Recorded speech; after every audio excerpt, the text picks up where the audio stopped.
हो गया और वो आकाश में उड़ गया। आज का जो नौजवान है ये साइंसवादी है, ये हमारी भौतिकवादी और जो हमारी धार्मिक आध्यात्मिकवाद को नहीं मानेगा।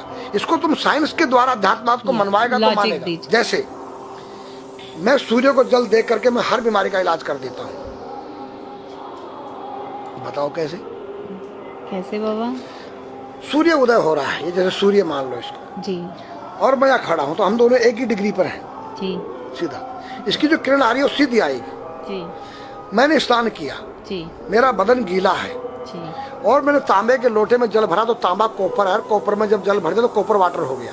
राइट। और मैं अपने सिर के ऊपर से गिराया जी, और सूर्य का प्रकाश उसमें विटामिन डी रेडियम को लेकर टकराया जी, तो क्या बनेगा? रेनबो बनेगा, इंद्रधनुष बनेगा, 7 कलर बनेंगे। जो हमारे 7 कहते सूर्य के 7 घोड़े हैं। अब उसको जो हरा रंग है क्लोरोफिल का है, जो पत्तियों में पाई जाती है, विटामिन डी और रेडियम से लैस है। वो मेरे मस्तक पे, मेरी आंख पे, मेरे कंठ पे, मेरे हृदय पे, मेरे फेफड़े पे, मेरे लीवर पे, मेरे पित्त पे, मेरे आमाशय पे, मेरे गुर्दों पे जब वो गिरेगा क्या करेगा? ऐसे 6 रंग कलर और बचे हैं, बैंगनी है, ऑरेंज है, नीला है। तो ये क्या करेंगे? किस चीज के प्रतीक है? जब हरा रंग क्लोरोफिल का है और डॉक्टर कहता हरी पत्तियां खाओ, सब्जियां खाओ, उसमें आपको आयरन मिलेगा। तो अब वो जो विटामिन डी से जो हरा रंग पैदा हुआ है सूर्य की किरण से कॉपर वाटर में, वो क्या करेगा? कोई वैज्ञानिक बताए तो सही मुझे। एक अमेरिका का चेला है, एक रूस का है, वो मेरे भक्त बने हुए हैं। हरिद्वार में क्या वो कोई जल दे रहा होगा सूर्य को, वो भी अपने ऐसे से फेंक रहा है, मैं बैठा देख रहा हूँ ये क्या कर रहा है। मैंने उसको बुलाया तो मैंने यही फार्मूला उसको समझाया। वो मेरा शिष्य बन गया, ओ ये तो साइंस। मस्तिष्क पर तिलक क्यों लगाते हो इस जगह पर? पहले लगता है पीला, फिर लगता है लाल, फिर लगता है सफेद। 3 कलर क्यों लगते हैं? काला क्यों नहीं लगता? चौराहे पे 3 बत्तियां हैं, जी, देखा होगा। जी। लाल क्यों है? For danger stop. खतरा है, या डेंजर। खड़े हो जाओ, खतरा है। जी। पीला देखो, चलना नहीं है। हाँ, देखो, रेडी रहो, देखो। और सफेद सफेद, सफेद तो है ना? हाँ, चावल लगा रखे ना मैंने सफेद। हाँ, हाँ, वहाँ हरा है, वहाँ हरा है, रेडी टू गो। हरा गो है। नहीं, सफेद अगर युद्ध हो रहा है, गोलियां चल रही है, सफेद झंडा लहरा दिया जाए, पीस, शांति का प्रतीक है। चावल ठंडा होता है। और हमारी यहाँ पर सुषुम्ना नाम की नाड़ी है जी। लाल कलर है कि तुम इस योग सहयोग में आके तुम बैठ सकते हो कि नहीं? ये माहौल तुम्हारे योग्य है या नहीं? या जुआ चल रहा है, या शराब पी जा रही है, क्या तुम बैठ सकती हो? देखो पीला कलर है, देखो। आना नहीं, जाना नहीं, देखो। ओ खतरा है या ठीक नहीं है, चलो। और सफेद शांति, जी।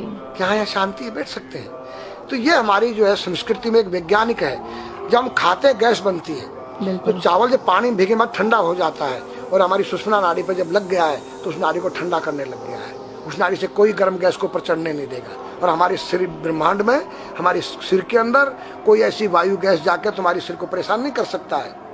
तो मेरे पास जितने हमारे शास्त्र पुराण ग्रंथ हैं, ये साइंस है। मैं साइंस के द्वारा इन वैज्ञानिकों को समझा सकता हूँ और रगड़ा सकता हूँ। कहा जाता है कि नागा बाबा जो हैं वो कुंभ मेले के बाद विलुप्त हो जाते हैं, ऐसा कुछ है क्या? ऐसा नहीं है। जैसे हम गंगोत्री धाम हिमालय में रहते हैं जी, वहाँ मुझे हिमालय पसंद आया। जी, क्यों?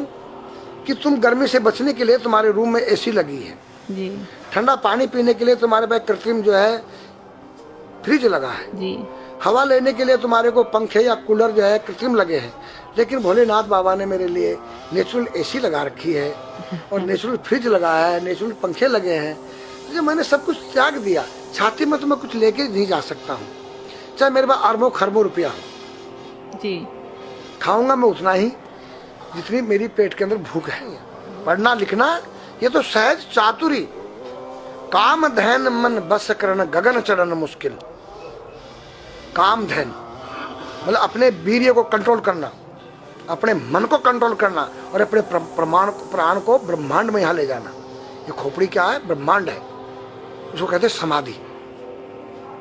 सारे शरीर के प्राणों इकट्ठा करके इस ब्रह्मांड में मस्तिष्क में ले जाके बैठ जाना, जिसको ब्रह्मरंध्र कहते हैं, उस गुफा के अंदर। ये 3 वस्तु मुश्किल है, बाकी सब आसान है। अपरिग्रह मतलब उतना रखो जितना तुम्हें आवश्यकता है, अधिक मत रखो। अब तुम अष्टांग योग जो है पतंजलि लगा रहे हो और व्यापार बिजनेस चालू है, मेरी दूध को ले लो, टूथपेस्ट ले लो, अब मेरा आयुर्वेदिक अंडरवियर आ गया है। मैंने बोला वो कैसा है कि मैंने गंगा जल में जड़ी बूटे के रस में धागे भिगोए थे तब बनाया था। और मेरा दावा है कोई कितना योग कर ले कोई स्वस्थ नहीं रह सकता है, क्यों? खान पीन तुम्हारा केमिकल, वायु में तुम्हारा केमिकल, पानी में तुम्हारा केमिकल। अब जो तुम आरओ का पानी नहीं पी रहे हो उसके पानी के गुण ही नष्ट हो गए सब। उत्तर को सिर करके सोना क्यों मना किया है साइंस ने? हमारे शास्त्र मना करते हैं। हम उत्तर को सिर करके सोएंगे, दक्षिण को पैर करके।